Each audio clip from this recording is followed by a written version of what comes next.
Today, I'm going to share with you 5 steps to raise your LSAT score from the 160s to the 170s. For those who don't know me, my name is Steve Schwartz. I've been teaching the LSAT since 2005, and I personally increased my own LSAT score from a 152 to a 175. Over the years, I've noticed that one of the biggest mistakes students make is they take test after test. They measure their results, they're happy or sad about those results, and then they move on to the next.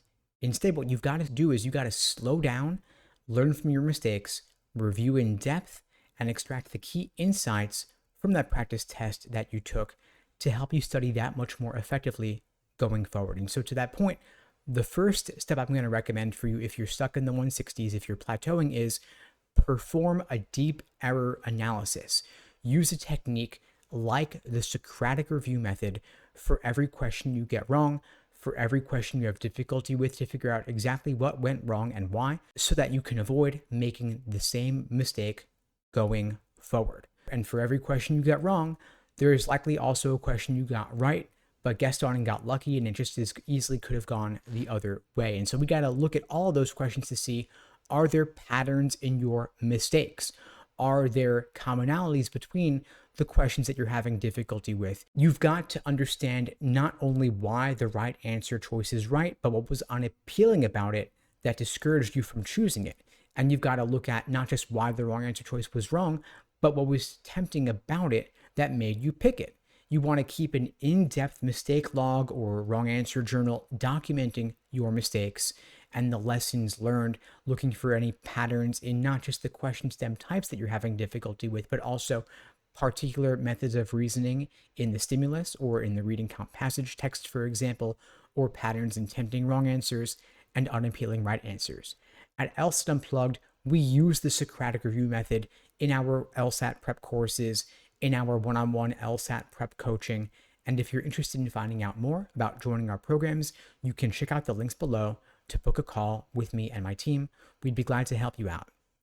You also want to look at not just the fundamentals, but also master the advanced LSAT strategies, bringing me to my second step here for you, which is master all of the question types, not just the easier types, not just the most common types.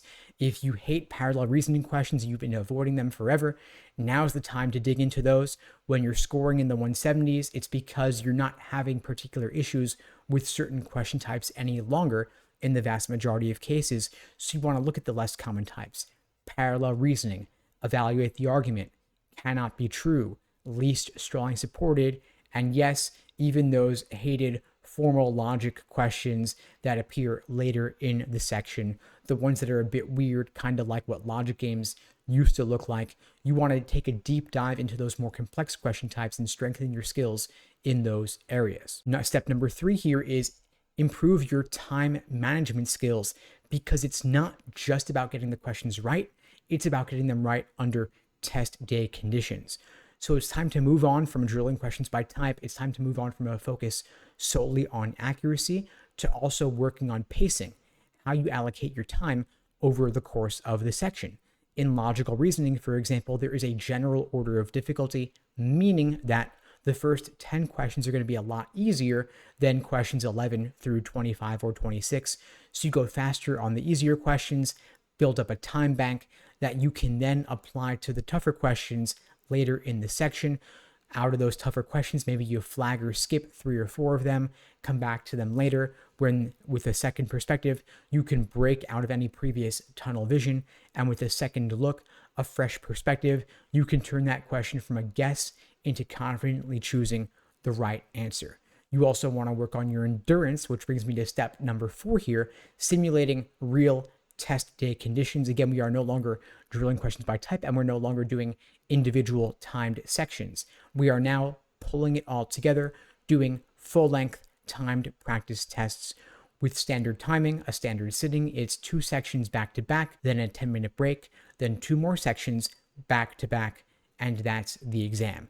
Ideally, you want to get at least 10 of these practice tests under your belt before test day, so that test day itself will feel like just another run through, and you want to analyze any errors or issues you're having with pacing or endurance at this late stage.